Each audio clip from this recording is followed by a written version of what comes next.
taken about 3 years, but finally Wii owners have a first-person shooter that's not a port and doesn't suck.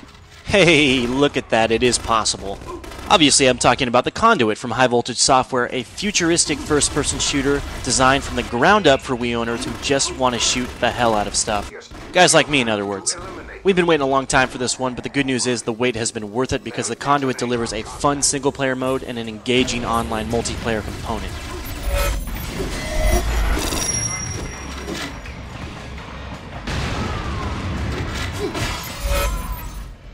One of the big complaints I've seen of the Conduit is that it's like every other shooter on every other console, and that if it weren't for Wii, nobody would care. And that, I have to say, is partly true.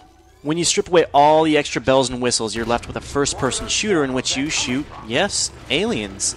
And I don't know if you've noticed, but there are a couple of those on the market already. That being true, though, there aren't too many of them for Wii, and High Voltage has done a good job of presenting a unique twist on the same old alien storyline. You are Agent Ford, a badass with a gun who works for the Trust, a secret government organization hell-bent on, well, you're going to have to play because I can't tell yet. Obviously, Nintendo and Rare don't hang out at lunch anymore, but the good news is High Voltage has delivered in Rare's absence a title that feels very much like a Wii version of Perfect Dark. And, of course, I'd be remiss if I didn't talk about the tech powering the Conduit. This is an impressive 3D engine that allows for advanced lighting, particle, and texturing effects. You're going to find bump maps on just about everything in the game. You've got HDR lighting, you've got shimmering water with transparency, reflections, and dynamic morphing. It just goes on and on and on. The graphics have been one of the Conduit's big selling points, and now that I've played through the final game, I can tell you, yes, it does deliver, and I think you will be impressed. I've only got a couple presentational issues with the game, the first being that you do see the same enemies repeating over and over and over throughout the experience, and that gets a bit old. Second, the frame rate does take some hits here and there. It will chug now and again, and actually the funny part is that also reminds me of Perfect Dark.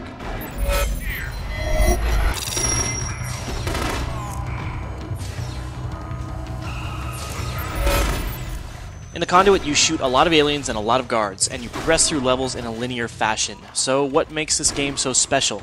Or maybe the better question is, what can you do in the Conduit that you can't do in any other first-person shooter on another console? On a very high level, maybe not a whole lot, actually. But when you start to break it down, there are definitely some Wii advantages.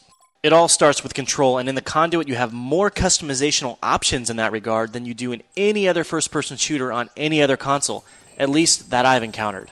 You can modify everything, so you can change your horizontal and your vertical look speed, you can change your run speed, you can modify your bounding box, and you can do all these things in real time as you play the game and see the results on the fly, which I love.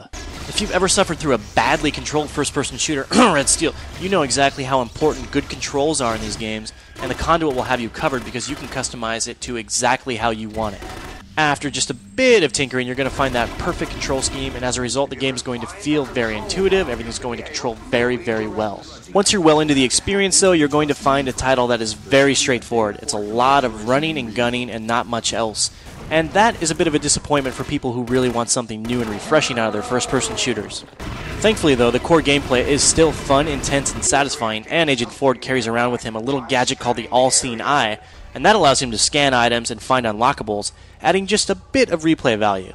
With just over 9 missions to explore, the Conduit delivers between 5.5 and 8 good hours of gameplay, and that number is enhanced by an achievement system and secrets hidden throughout the adventure that unlock extra content, like character art. And when you're all done with the single-player mode, you can jump online and team up or compete against up to 11 other people. There's a wealth of maps, a variety of weapons, and of course a plethora of different gameplay modes to compete in as you go online. I think you're going to spend a lot of time connected in the months to come. As I tested the online mode for this review, it yielded mixed results. Sometimes I would have a very laggy situation where I couldn't even follow the characters on screen, and other times everything ran smoothly and I had a fantastic experience. So how it all pans out in the end, I guess that's going to depend on your connection and just how many people are playing. Hold on tight. The Conduit is by no means a revolutionary FPS, but it's a damn good one, especially if you've only got a Wii. Great controls and great tech surround an experience that's a lot of fun, even if it doesn't feel entirely new. And while the single-player mode may end a little abruptly for my taste, the online one will keep you busy for a long time to come. Don't forget, for my full written review, check out IGN.com.